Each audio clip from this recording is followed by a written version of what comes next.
Hello students, आज हम आप लोगों को ट्रांसफॉर्मेशन करने के नियम बताएंगे। पहले एक चीज़ बता दें, ट्रांसफॉर्मेशन है क्या। ट्रांसफॉर्मेशन एक ऐसी प्रक्रिया होती है जिसमें शब्द चेंज हो जाते हैं लेकिन उसका भाव नहीं चेंज होता। मतलब transformation is such a process in which words are changed without changing of sense. मतलब जहाँ पर शब्द चेंज हो जाए, शब्द बदल जाए लेकिन उसका भाव न बदले। उदाहरण के तौर पर एक हम सिंपल उदाहरण बताते हैं, जैसे कह दीजिए Ravi is present in the class. Ravi कक्षा में उपस्थित है।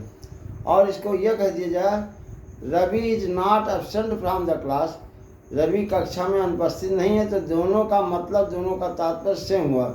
चाहे कहा जाए कि रवि कक्षा में उपस्थित है और चाहे कह दिया जाए रवि कक्षा में अनुपस्थित है, अनुपस्थित नहीं है, तो दोनों का भाव, दोनों का सेंस एक है। इसी का नाम ट्रांसफॉर्मेशन है। तो ट्रांसफॉर्मेशन करने के कई नियम होते हैं। उनमें सबसे पहला रिमूव टू का नियम है। तो रिमूव टू के नियम के माध्यम से हम आपको आज ट्रांसफॉर्मेशन करना बता रहे हैं। पहला नियम है रिमूव टू में, जहाँ टू लगा हो, जहाँ पर टू लगा हो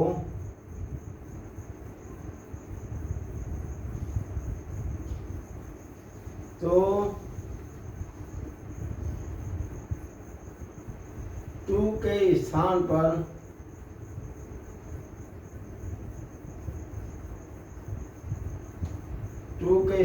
शो कर देते हैं, तथा एक टू और लगा होगा टीओ, तथा टीओ के स्थान पर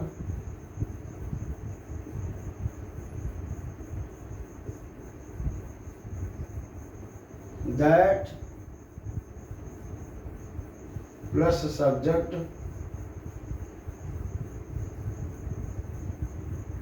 प्लस कैन नॉट या कुड नॉट, कैन नॉट या कुड नॉट करते हैं।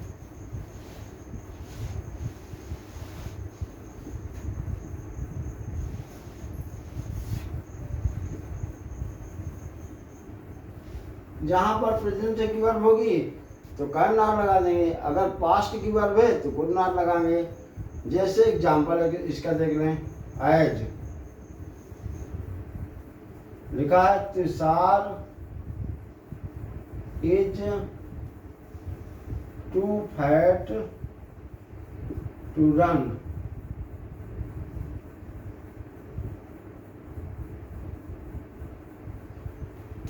तो अब जहां ये टू लगा है टी डबल ओ, इसकी जगह हमने क्या होता है सो। तो तुषार इज सो फैट, और जो दूसरा टू है इसके हिसाब से पहले लगाएंगे दैट, फिर लगाएंगे subject, subject Tushar masculine gender है तो ही कर दिया जाएगा, और चूंकि वर्ब इज लगी है तो कैन नॉट लगा देंगे। तो हो जाएगा Tushar is so fat that he can not run. इसका आंसर हो जाएगा Tushar is so fat that he cannot run। एक दूसरा एग्जाम्पल देख लो,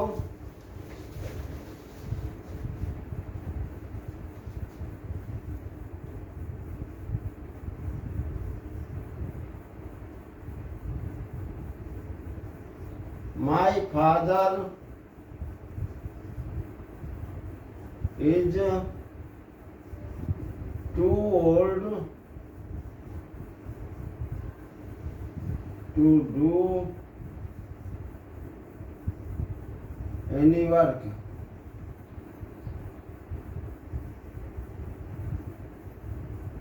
तो क्या हो जाएगा, इसका आंसर हो जाएगा माय फादर इज टू की जगह पर सो, सोल्ड फिर लगा देंगे दैट माई फादर के साथ हो जाएगा ही इज लगा है तो कैन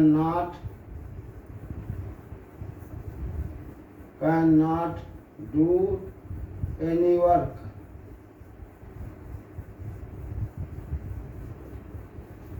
और एक एग्जाम्पल एक और देख लीजिए।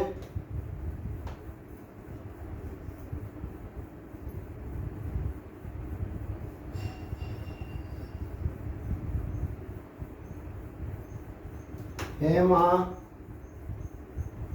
was too tired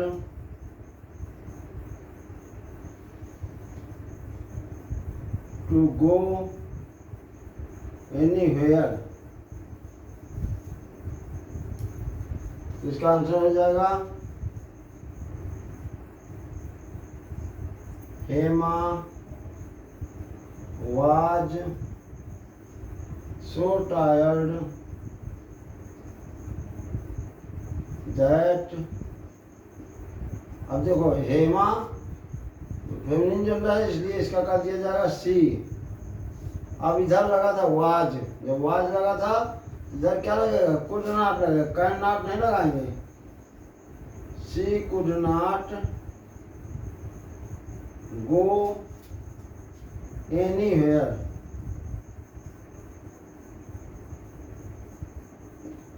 तो पहला नियम हमने बताया कि जहां पर टू लगा हो तो उसकी जगह कर देते सो, और जहां पर दूसरा टू लगा हो टी ओ टू तो इसके सामने दैट प्लस सब्जेक्ट प्लस कर्ता के बाद कैन नॉट या कुड नॉट लगा देते हैं। दूसरा नियम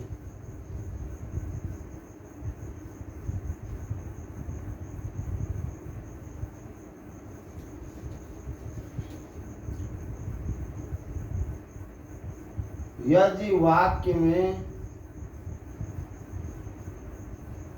केवल टू लगा है और टी डबल ओ लगा है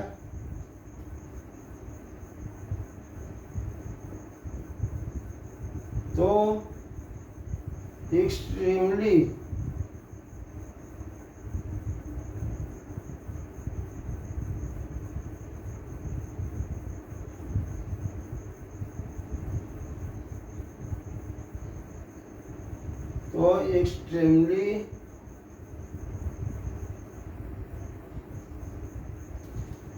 या बियॉन्ड द प्रॉपर लिमिट लगाते हैं, beyond the proper limit.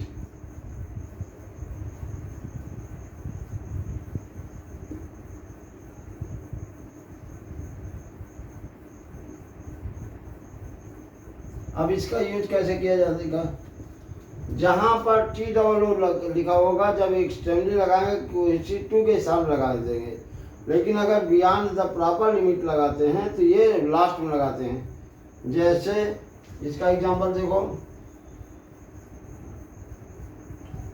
The water of the Ganga is too holy. तो क्या हो जाएगा, अगर एक्सट्रीमली लगाएंगे तो टू के हिसाब से तो हो जाएगा इसका answer the water of the Ganga is extremely Holi. अगर इसको हम बियॉन्ड द प्रॉपर लिमिट से करते हैं तो beyond the proper limit last में लगेगा, तो इसका आंसर हो जाएगा the water of the Ganga is Holi beyond the proper limit. इसका क्या लिख देंगे, the water of the Ganga is Holi beyond the proper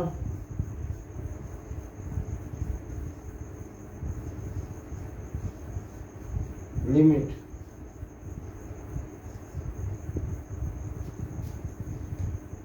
अब इसका एक और उदाहरण लिखते हैं।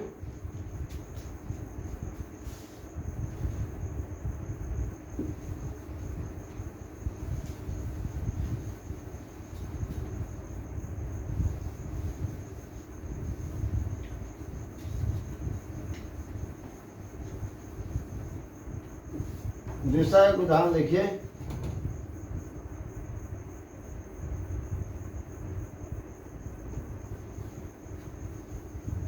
द रामचरितमानस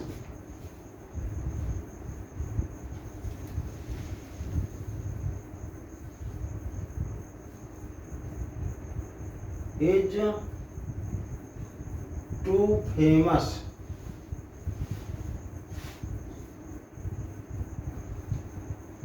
तो पहला नहीं मतलब टू के साथ में जब एक्सट्रीमली लगाएंगे तो यही लिख देंगे तो इसका आंसर हो जाएगा the Ramcharitmanas is extremely famous. अगर बियॉन्ड द प्रॉपर लिमिट लगाएंगे तो हो जाएगा the Ramcharitmanas is famous beyond the proper limit. दोनों तरफ से देख लीजिए। पहला हो जाएगा द रामचरितमानस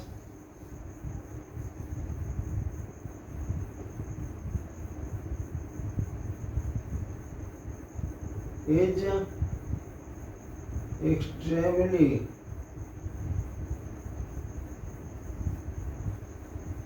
famous और इसका और दूसरा क्या हो सकता है द रामचरितमानस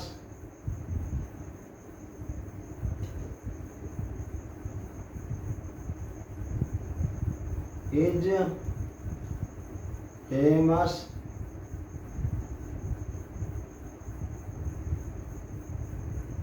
beyond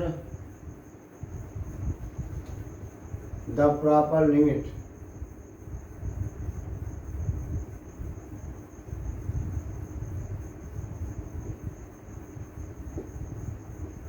अब इसका तीसरा नियम, दो नियम तो हो गए। पहला नियम था कि ये टू लगा है पहले वाक्य और दूसरी जगह टू लगा है तो पहले टू के स्थान पर सो और दूसरे टू के स्थान पे दैट और सब्जेक्ट और कैन नॉट या कुड नॉट। जब खाली टू लगा होगा तो उसकी जगह एक्सट्रीमली या बियॉन्ड द प्रॉपर लिमिट लगाते हैं। तीसरा और अंतिम नियम है यदि पहले वाक्यांश के अंत में जो फर्स्ट पोर्शन होगा यदि पहले वाक्यांश के अंत में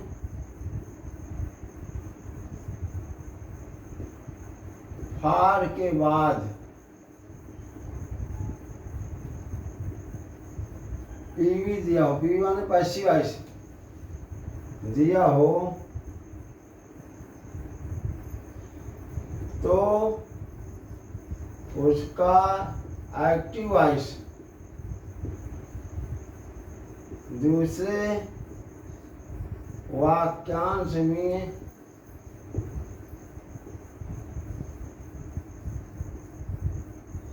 सब्जेक्ट के स्थान पर लिखा जाएगा।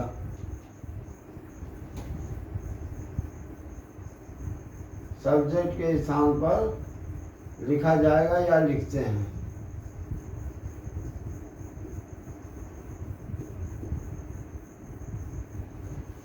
आज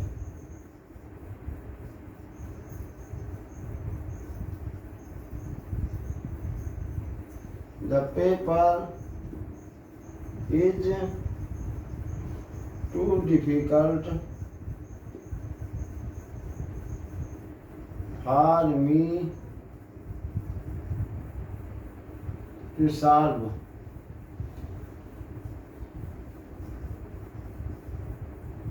इसका आंसर क्या हो जाएगा जहां लगा है ये टू तो इस जगह लग जाएगा सो और ये चूंकि फॉर मी लिखा तो दैट के बाद आई करता लिख जाएगा।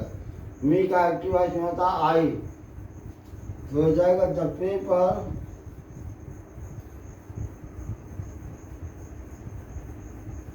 is so difficult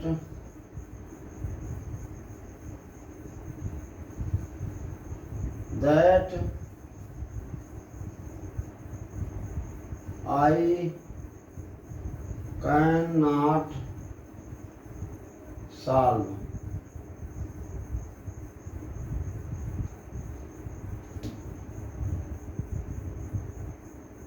दूसरा एक उदाहरण और देख लीजिए।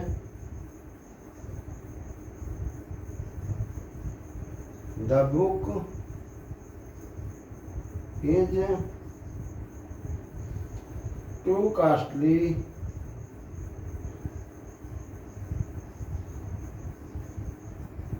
for them to buy। इसका आंसर क्या हो जाएगा? The book is टू की जगह पर so costly that मी का एक्टिव वॉइस क्या होता है? फॉर देम लिखा है तो देम का एक्टिव वॉइस होता है दे। दैट दे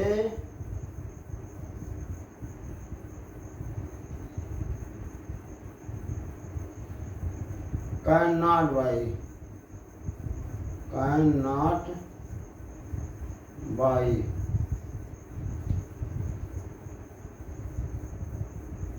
तो इस तरह ट्रांसफॉर्मेशन के अंतर्गत रिमूव टू के माध्यम से हमने ट्रांसफॉर्मेशन करना आपको सिखाया। इसको देख लेना। अगर इसमें कुछ आपको डाउट्स हो तो आप हमारे कमेंट बॉक्स में अपने डाउट्स को लिखें। हम शीघ्र ही आपके डाउट्स को क्लियर करेंगे। Thank you.